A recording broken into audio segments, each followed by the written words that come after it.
Hello students, welcome to another session of the Open Elective course, Public Relations and Advertising.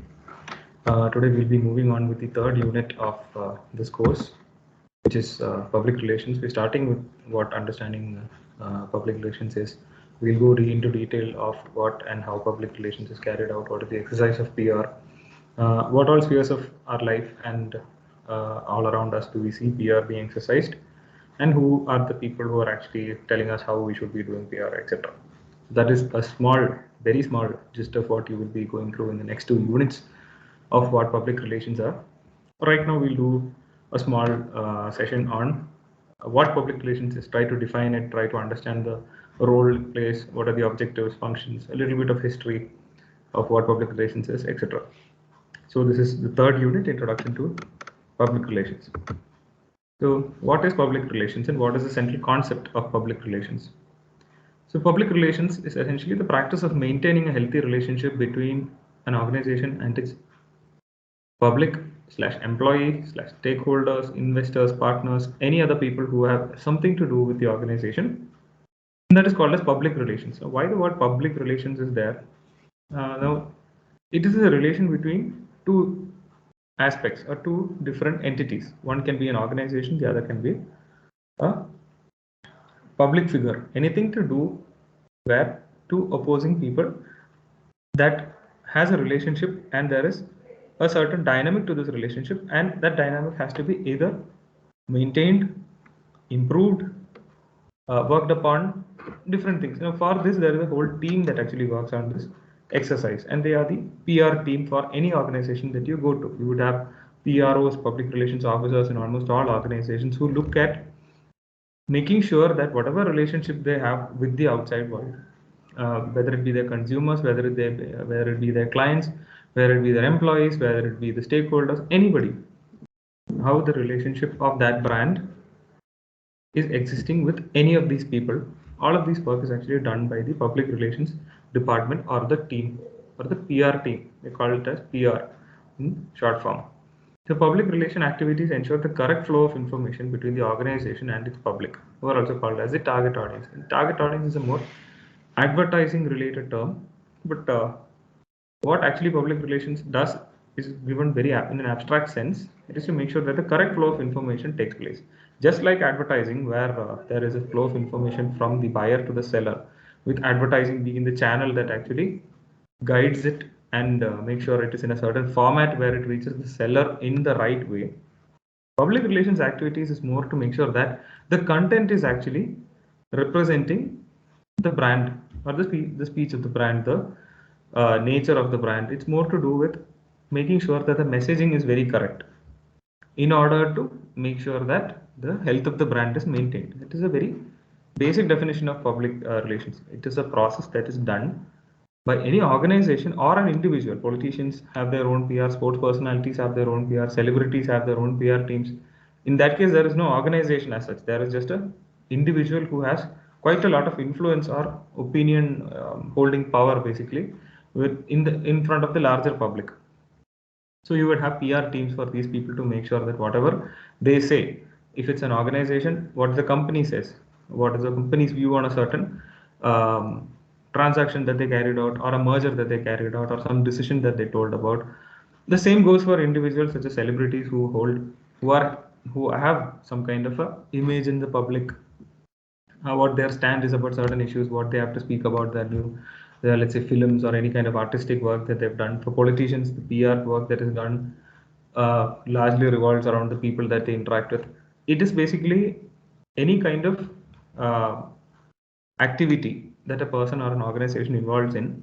They are always scrutinized by the PR team to make sure that whatever they say, whatever they do, whatever they express is wholly aligned with the health, aligned with the vision and the way that the brand works. So if it is not aligned with whatever the brand stands for, if it is not aligned with what they want to say for properly, somebody says something that is completely out of what they stand for, then you have a team to make sure that these things are managed and the health of the brand is affected. They have to actually make sure that that health of the brand is actually kept proper.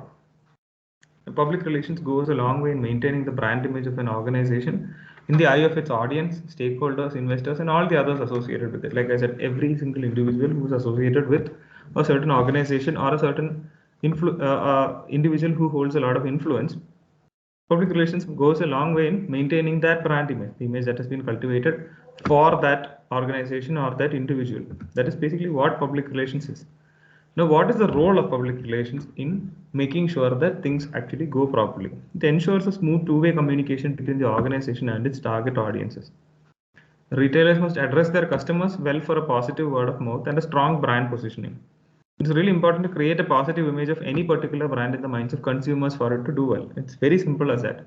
You need to make sure that your consumers have everything good to say about the brand that they're using. If there is something wrong that your brand that you have been sticking onto for a very long time, you're very loyal to that brand, and then they take the wrong stand about something that you don't believe in, there is a fair chance that you would actually drop that brand and actually move on to one of the other competitors for whatever product that you're using. Public relations experts not only help in the flow of information from the organization to its public, but also from the public to the organization. That is where the two-way communication step comes. The flow of information from the public to the organization is generally in the form of reviews, feedback, which can be positive or negative, appreciation, and so on. So the two-way, second part of the two-way communication process is making sure that the public or the people to whom these messages are tailor-made by organizations and individuals' PR teams is actually checked by the same PR teams to make sure that are we hitting the right spot with the kind of language that we're using? Are we hitting the right spot with the kind of apology or kind of boost of image that we're trying to attain, etc., etc. So as you can see, reviews, appreciation, feedback, which can be positive or negative, constructive criticism on how they can improve the brand. Public relations teams always look for such kind of ways to actually make sure that they can increase the viability of the brand to its consumers. There's a very short history of public relations. If you think about public relations as an activity where organizations and individuals send out messages that have been tailor made to say a certain message, then you can go back millennia, because the kings of old used to do that. People, whoever, wherever, who have held positions of power, always make sure that the messaging that they give to the people over whom they are ruling would always want to be in a certain way. You would have patrons in the courts actually sitting there singing praises of their ruler, spreading out the word of these things. These are all public relations exercises, which can be seen as public relations exercises, although public relations as a field never existed till the 20th century. But still, you can find traces of the same philosophy being followed in different kinds of worlds, trying to understand how you can send a message which ensures that the brand that you are using, branding has been there since millennia, since civilization has been found out. Branding has been there. So how do you maintain the health of that brand? Then people have used various ways of doing it. Edward Bernays, about whom we will talk in the next slide. The three main elements of public relations are practically as old as society: informing people, persuading people, or integrating people with people. It's the same way how you have sedentary societies and how people started interacting with each other. People understood that there is a need to actually take care of the messaging. You cannot just say whatever you can. It's more to do with what can you say to make sure that the other person buys your message better. A clay tablet found in ancient Iraq that promoted more advanced agricultural techniques is sometimes considered the first known example of public relations. Babylonian, Egyptian, and Persian leaders created pyramids, obelisks, and statues to promote the divine right to lead. They used to say that God has given them a direct mandate to rule over such and such people. Now, that is also public relations messaging in a way. It is sort of propaganda, which we'll also come to in the next few classes. But the whole point is that it is also a public relations exercise. When you think about it, you are actually telling the general public that something is the right way to approach a certain way, question. In this case, regarding the question of kingship, that they had a divine right to lead. This message has to be sent across to the people, and they have to buy it basically, and it has to be reinforced again and again. So there is a team that works for it. You had poets, you had writers, you had thinkers who belong to the royal court, especially in the subcontinent here. Different kingdoms had different people who are actually singing praises, writing down the glorious eras of the different kingdoms and sultans and different kinds of people who ruled over different areas of the country.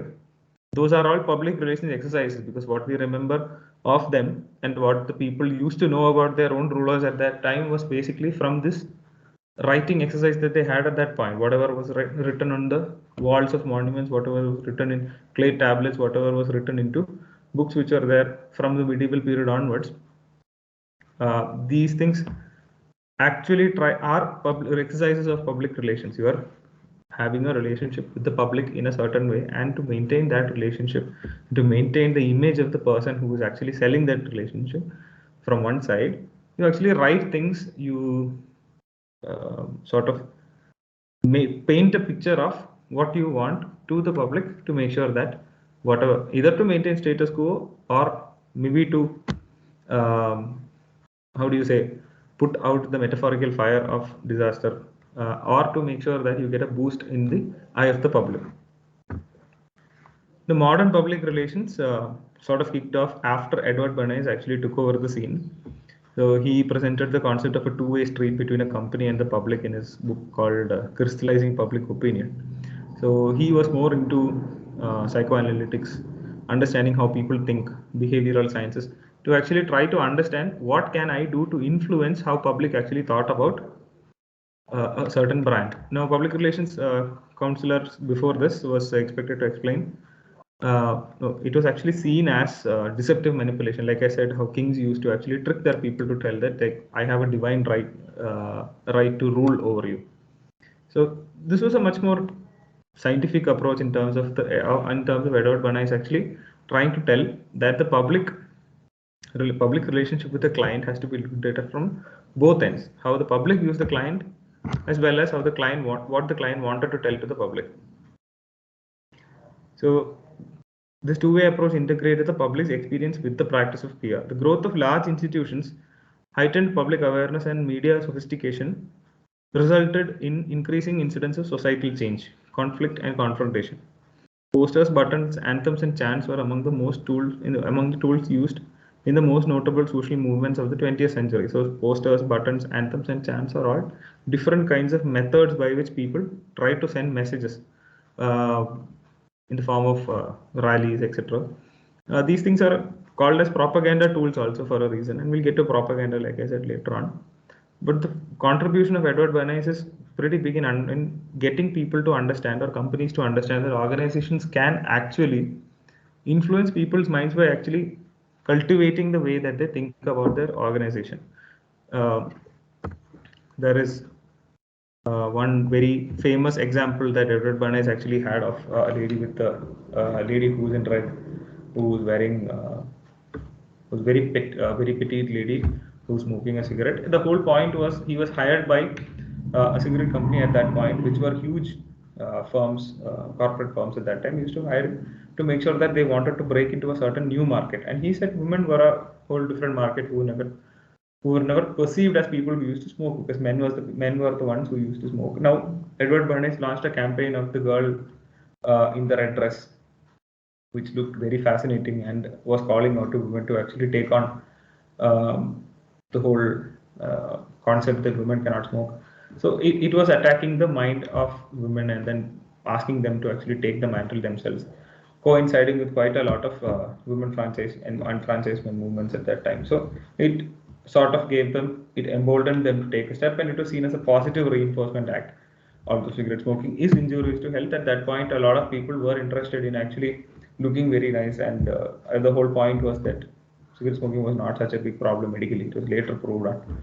But the amount of money that was generated from the tobacco industry was so huge that Edward Bernays then got poached by another company to do a rival campaign, and he actually went on to make a few campaigns which laid the foundation for how we approach public relations thereafter. What are the objectives of public relations? Public relations are the management function which evaluates public attitudes, identifies the policies and procedures of an organization with public interest and an organization with the public interest, and executes a program of action and communication to earn public understanding and acceptance. This is just a quote by one person who says that public relations are the management function which evaluates public attitudes. One, identifies the policies and procedures of an organization with the public interest and an organization with public interest.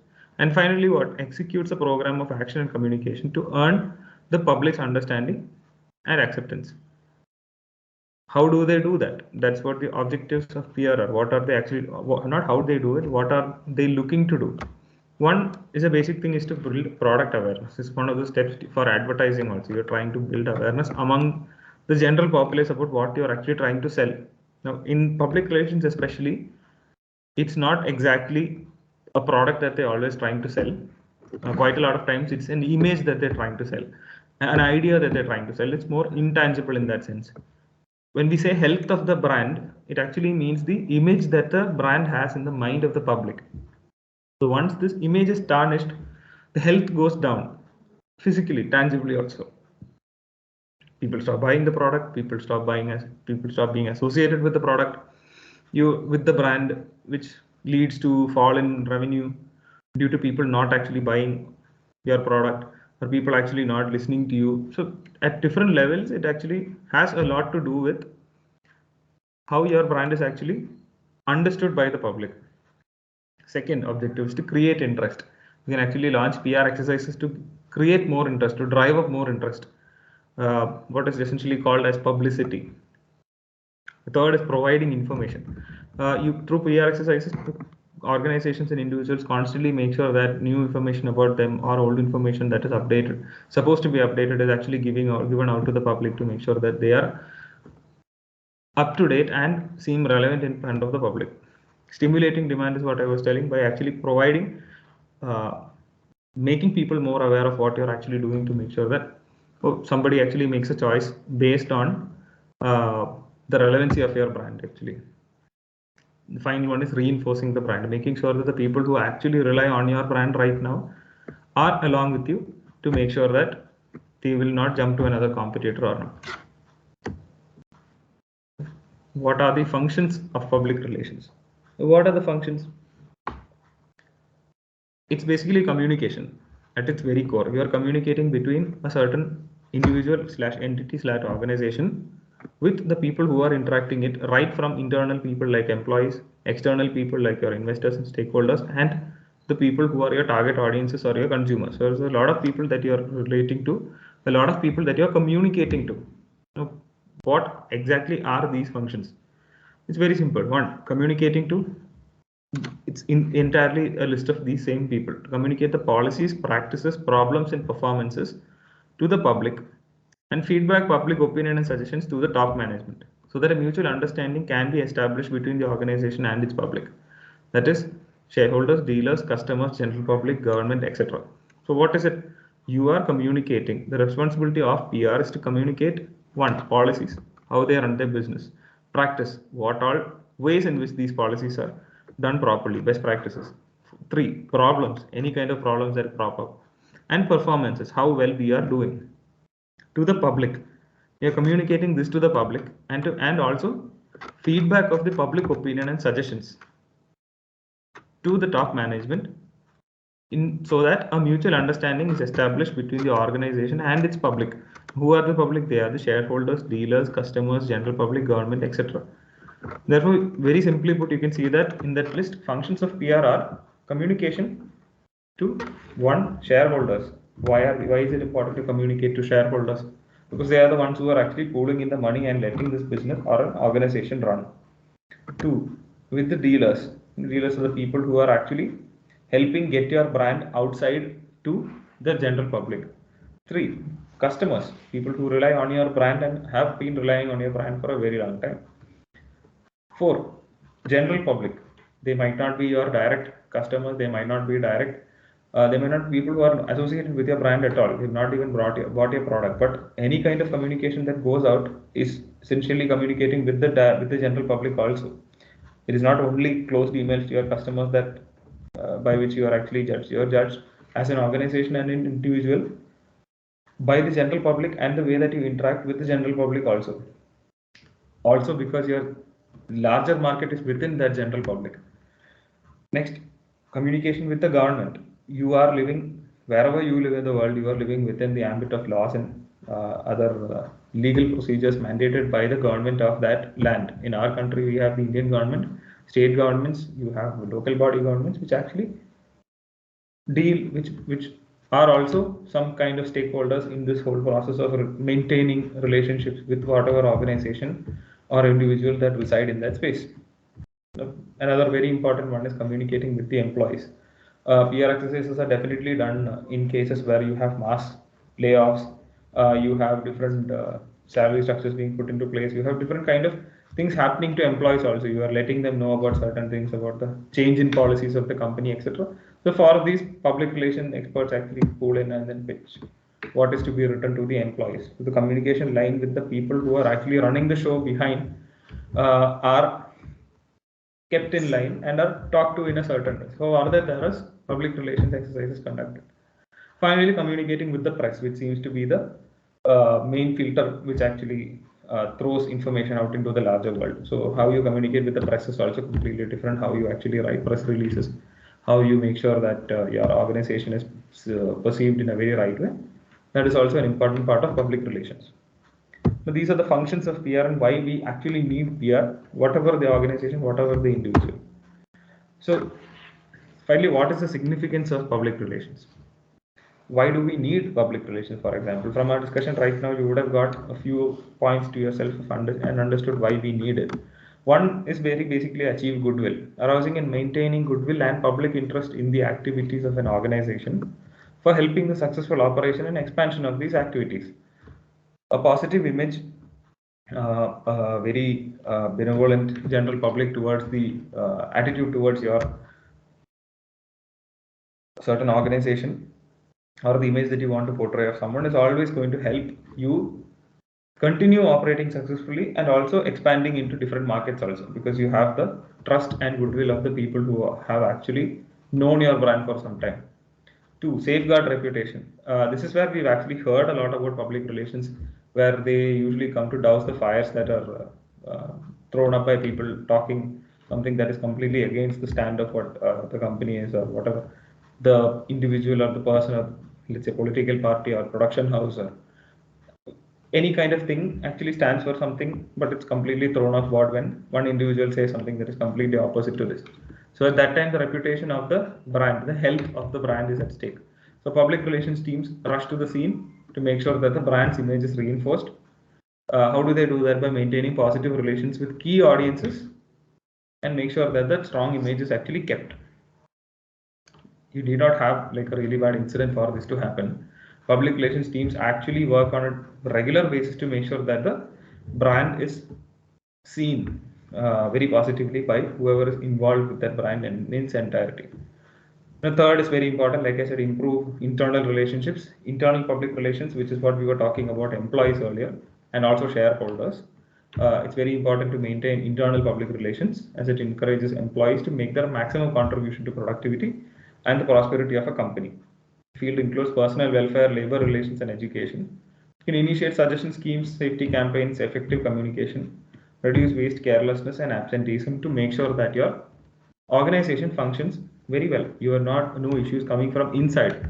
Issues you have to fight outside as a different matter, but making sure that everybody who is related to the organization and the relationships that are maintained inside the brand itself should be very well and positive.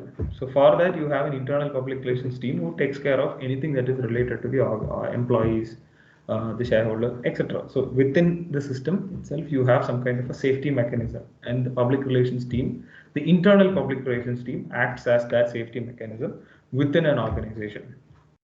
So this is a basic significance of public relations. We'll go more deeply into how this actually takes place, what are the kind of processes involved in public relations as such in the next class. Thank you for watching this class.